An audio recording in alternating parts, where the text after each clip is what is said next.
There is this very specific, quiet strategy that developers use to tear down your favorite historic buildings. And, well, they don't use wrecking balls. Right. No, they use time. Exactly. They use time. So I want you to picture your absolute favorite, quirky, distinctive building in your city. Oh, yeah. Everyone has one of those. Right. Maybe it's that weird Art Deco theater downtown, or a historic library with those impossible stone gargoyles. Or honestly, just a really brightly painted local market that you've walked past like 1,000 times. Yeah, the one that just stands out. Exactly. So you Yeah. have it in your head. Now imagine waking up tomorrow morning, opening the local news, and finding out it is slated for demolition. Ugh, the worst feeling. It is. And the replacement is already planned, right? It's Right. this massive, gray, completely boxy, glass and steel office building. Naturally. Yeah, naturally. So today we're taking a deep dive into a really polarized debate out of Copenhagen to understand how cities are slowly, systematically erasing their own souls. Yeah, and it's a debate that usually stays hidden in, boring city council meetings, but occasionally it just completely spills over into the public square. And that's exactly what happened here, right? In this case, our source material centers on this massive public outcry. It was triggered by a single, highly evocative Facebook post from the Danish newspaper Berlingske. Okay, so what was in the post? Well, it features a photograph of this iconic building in Copenhagen called Palads. It's a historic cinema complex. And to really understand the public reaction, you have to picture this building. Okay, paint the picture for us. It is an absolute explosion of color. I mean, we are talking about a large, multi-story structure with traditional architectural flourishes, arched windows, a small tower, ornate columns. So like classic European architecture. Exactly. But instead of traditional brick or stone, the entire facade is painted in the most vibrant pastel, almost candy-colored hues imaginable. Wait, really? Like neon? Like bright pinks, deep blues, seafoam greens, and striking oranges. Oh, wow. It sounds like a classic European palace that was handed over to a pop artist with a blank check. That paints the picture perfectly. But what makes the Berlingske photograph so striking, and what really fuels the fire of the comment section we're going to unpack, is the background. Right, because context is everything. Exactly. Looming right behind and entirely surrounding this wildly colorful Palads building are these bleak, uniform, incredibly rigid, modern gray blocks. Oh, man, so it's a direct contrast. A huge contrast. You have this hyper-expressive, subjective piece of art in the foreground and the cold, pragmatic geometry of modern development right behind it, literally overshadowing the cinema. The visual tension there must be unbelievable. It is. And I think it perfectly mirrors the headline of the Berlingske article, which translates to, let me get this right. Association grieves the new plans for Palads. We are losing some soul in the city. Yeah, losing some soul. Right, and that word soul is just so heavy. Okay, let's unpack this. It makes me think about how a city's architecture functions as its fingerprint, Well, that's a great way to put it. Because if you took the Eiffel Tower out of Paris, or, I don't know, the Empire State Building out of New York, it's not just a missing structure. You're scrubbing away the unique identity of the city itself. You really are. So the residents in this article, they aren't just upset about a movie theater closing. They are treating the demolition of this eccentric building like a personal loss. Well, what's fascinating here is that the use of the word soul in urban planning points to a very real sociological phenomenon. How so? Residents do not experience their cities merely as collections of concrete, glass, and steel infrastructure. We interact with our built environment on a deeply emotional level. Right, it's not just functional. Exactly. Buildings act as living anchors of community identity, collective memory, and shared history. So when urban planners or sociologists talk about a building having soul, they're usually referring to a structure that possesses a distinct character that residents feel a sense of ownership over. It breaks the monotony of the daily commute. Yes. And it provides a sense of spatial reality, too. Humans are hardwired to navigate and understand their environment through distinct landmarks. Right, like historically that might have been a strangely shaped mountain or a massive oak tree. Exactly. But in a modern city, it's the candy-colored cinema or the gargoyle on the library. So when you bulldoze those eccentric landmarks and replace them with identical gray glass boxes, you are inducing a low-level psychological disorientation in the people who live there. Yeah, they lose their temporal and navigational markers. The city's soul is essentially its collective memory made physical. That makes a lot of sense. So when the association in the article says we are losing some soul, they are grieving a disruption of their spatial reality. Palads, with its bright pinks and seafoam greens, tells a story that the gray office blocks behind it simply do not. Right, tearing it down feels like erasing a highly specific chapter of Copenhagen's diary. Exactly. It's an irreplaceable loss of texture in the residents' everyday lives. But, okay, if a city's soul is so universally valuable to its residents, why are developers so willing to bulldoze it? That is the million-dollar question. Right. And that economic disconnect is exactly what's fueling the sarcasm and anger in the Facebook comments under this article.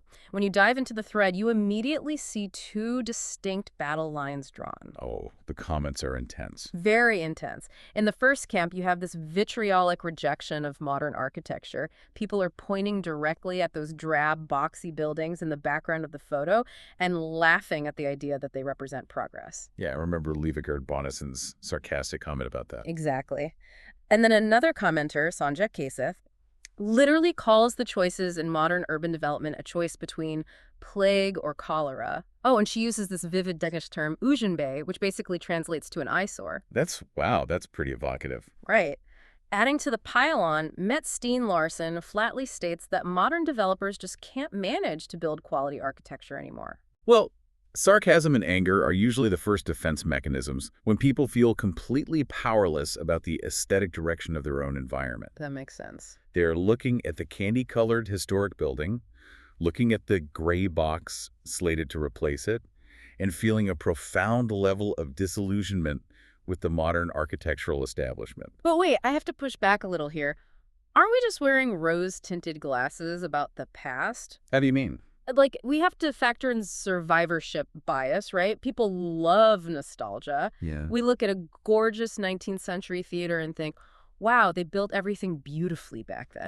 Right, forgetting all the ugly stuff. Exactly. Yeah. We completely forget that we already bulldozed all the ugly 19th century slaughterhouses, factories, and tenements decades ago. That is very true. People 100 years ago probably complained about the new buildings in their era, too.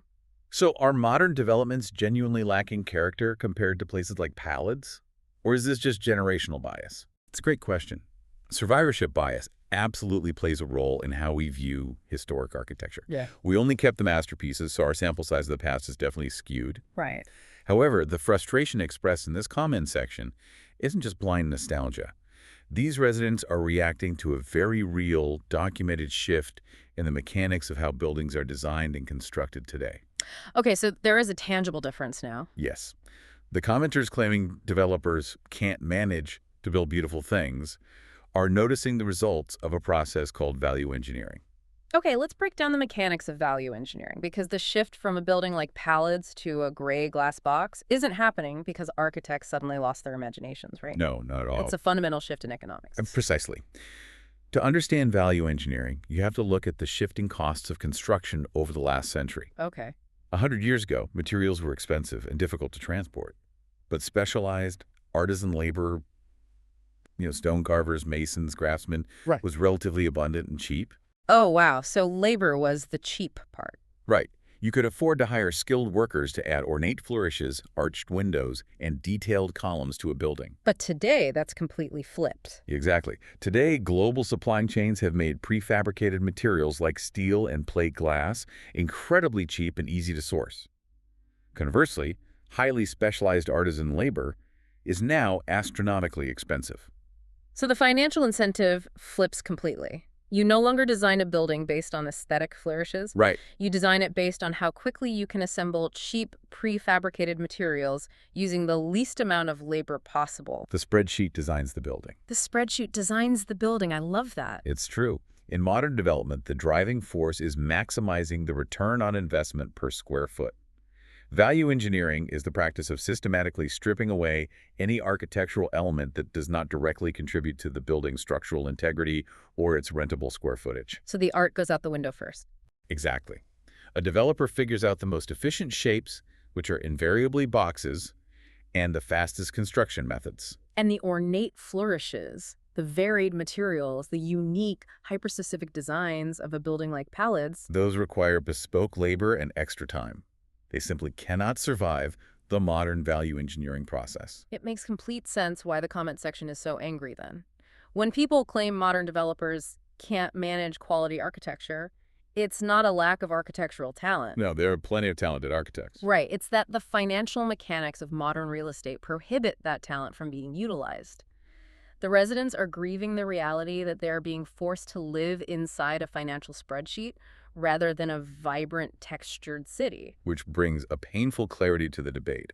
The public wants a city with texture and soul, but the economic engine building the city demands frictionless efficiency. Okay, here's where it gets really interesting, because if you can't realistically build a new Palads today because the economics won't allow it, you'd think the priority would be fiercely protecting the one you already have. You would think so, yeah. But there's a second camp in these Facebook comments, the pragmatists. They look at the photograph of the building as it stands today, and they point out the obvious. It's falling apart. Exactly. It's dilapidated. Mila Blomst, one of the commenters, she agrees with the frustration about modern architecture, but she sets a hard boundary. She literally asks, where's the limit? It's not pretty anymore. And she has a point, objectively speaking. Yeah, if you look closely at the image in the source material, you can see the peeling paint, the wear and tear. It's an old building, really showing its age. This is where the emotional desire for preservation collides violently with the pragmatic reality of urban decay. Right. Historic preservation is not a one-time event. It is an ongoing, incredibly expensive commitment. Oh, I'm sure it costs a fortune. Exactly. Gently restoring a historic building to meet modern safety codes, energy efficiency standards, and accessibility requirements, all while perfectly preserving its unique historic facade, costs an absolute fortune. But the thread doesn't just accept that the decay is a natural tragedy of time. There is a deeply cynical, darker accusation that surfaces among the commenters. Oh, yes. The deliberate neglect theory. Right. Sanja Kweseth laments the lack of will to restore it, and then Sophie Nielsen drops a bombshell theory. She says the building is only ugly now because it has been deliberately allowed to fall into decay. That accusation touches on one of the most controversial phenomena in modern urban planning. Let me put this into an analogy to see if I understand the mechanics of this accusation. Sure, go for it. It's like having a beautiful houseplant, right? And instead of watering it, you intentionally refuse to water it for months. And then when it's all withered and brown, you throw it in the trash and argue to your roommate, well, it's dead and ugly now anyway. But the real question is, did it have to die? That's a great analogy. Or you could think of it like a landlord who owns an apartment building in a booming neighborhood. Oh, yeah. The rent control scenario. Exactly. They have a tenant who has lived there for 30 years on a dirt-cheap, rent-controlled lease.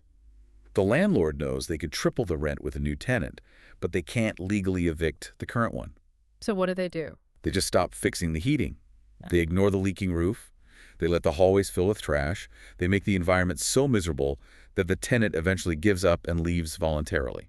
Wow. So is the building in Copenhagen facing a structural version of that? Well, if we connect this to the bigger picture, your landlord analogy describes the exact mechanism of a strategy known as demolition by neglect. Demolition by neglect? That sounds insidious. It is. And the commenters raising this theory are highly aware of how this plays out in cities globally. Demolition by neglect occurs when an owner, whether that's a private developer or sometimes a municipality, intentionally allows a historic or beloved building to deteriorate. So they just completely walk away from maintaining it. Right. They defer routine maintenance, ignore minor structural issues until they become major ones, and let the aesthetic facade completely crumble. But wait, what is the financial incentive to let your own asset rot? If you own a valuable historic building, shouldn't you want to keep it in pristine condition?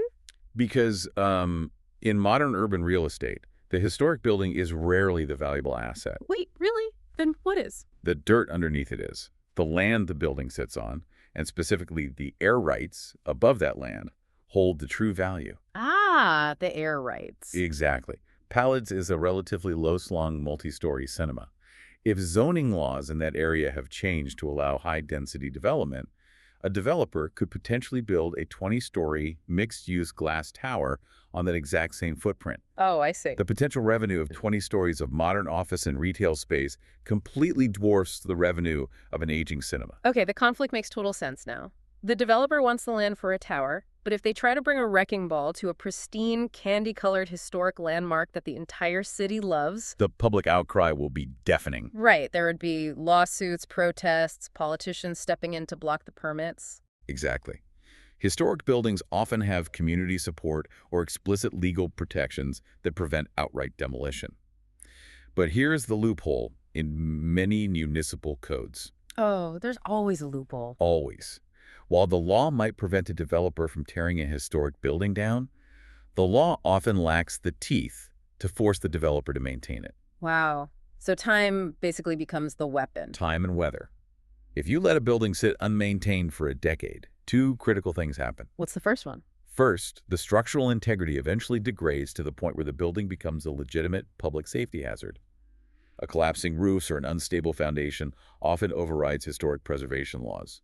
Public safety mandates demolition. That's incredibly frustrating. And the second thing? The second thing is psychological. Public opinion starts to shift. Residents walk past this building every single day. Instead of seeing the vibrant, beloved landmark they remember, they see an eyesore. Like the commenter said, they see the peeling paint and the boarded-up windows. Exactly. And scaffolding. The building might start attracting pests or illicit activity. Eventually, public fatigue sets in. They just get tired of looking at it. Right. The community's aesthetic standards are slowly worn down until pragmatists in the community like Mila Blomst in the comments throw their hands up and say, "Where is the limit? It's not pretty anymore. Just tear it down." Wow. That is literally manufacturing consent. It really is. By the time the developer officially proposes tearing the building down to build their giant, highly profitable gray box, a good portion of the public actually agrees with them, simply to get rid of the blight. Yes, the developer essentially engineered the crisis to justify their pre-planned solution. It creates a profound ethical friction, doesn't it? Absolutely. On one hand, you have the staggering, genuine costs of historic restoration. Those costs are real and often economically unviable without heavy public subsidies. Right, we can't pretend fixing an old building is cheap. No, it's not. But on the other hand, you have the accusation that developers are highly incentivized to let buildings reach a point of no return. It asks us to look at urban decay and question how inevitable it really is. Like, is a building crumbling because time is undefeated, or is it crumbling because letting it crumble is the most legally bulletproof and profitable business plan available? Exactly. This entirely reframes the Facebook debate over Palads for me. The fight isn't just a subjective argument about whether citizens prefer pink buildings or gray buildings. Well, it goes way deeper than aesthetics. It's a debate about who gets to dictate the lifespan of a city's soul. If a building is purposefully neglected, it quietly strips the community of their right to have a say in their own environment. That's a really powerful way to frame it. Because the public is presented with a false choice, right? Keep a dangerous, rotting structure or accept the shiny new gray box. The third option, which is to maintain and protect the beautiful, eccentric thing we already have, is slowly, methodically removed from the table over a period of years. Which is exactly why the emotional temperature surrounding these urban planning debates runs so high. The residents feel cornered. They really do. They are being told that to have a functional, economically viable city, they must surrender their historic, colorful anchors. They are pushing back against the fundamental premise that progress must inevitably look like a uniform gray box. It is remarkable how much global complexity is packed into one photograph of a colorful building in Denmark and a handful of social media comments. Oh, it's a perfect microcosm. It really perfectly encapsulates this universal tug-of-war happening in major cities everywhere. We have the fight to preserve a city's quirky, historic identity against the relentless, spreadsheet-driven push for modern value engineering. And muddying those waters is the slow, sometimes entirely intentional decay of the buildings we claim to love. Exactly. Forcing our hands to accept replacements that we might secretly hate. It's a cycle that plays out in almost every major metropolitan area around the world today, driven by the exact same economic and psychological forces we've unpacked here. So what does this all mean for you listening to this right now? Because while we've been deeply focused on the Palads building in Copenhagen, this isn't just an isolated case of Danish architecture. No, not at all. This is a framework for understanding how you interact with the changing skyline of your own hometown. Yeah. It's about recognizing the hidden mechanics behind the buildings you pass on your daily commute. Right. It changes how you see your own streets. Exactly. It's understanding why that historic theater downtown was replaced by a pharmacy, or why the colorful local market is slowly being surrounded by high-rise condos. It's about recognizing the economic forces and the strategies that shape the streets you walk every single day. And as we wrap up this deep dive, I want to leave you with a final thought to chew on. Okay, let's hear it. The next time you walk past a boarded-up, decaying historic building in your own neighborhood, You know, the one with the peeling paint, the chain link fence, and the faded charm. Stop and look closely at it. Don't just ignore it. Right? Don't just see the blight. Look past the decay and ask yourself, is this an unavoidable, tragic casualty of time, or are you witnessing the quiet, intentional erasure of your city's soul simply to make room for tomorrow's eyesore?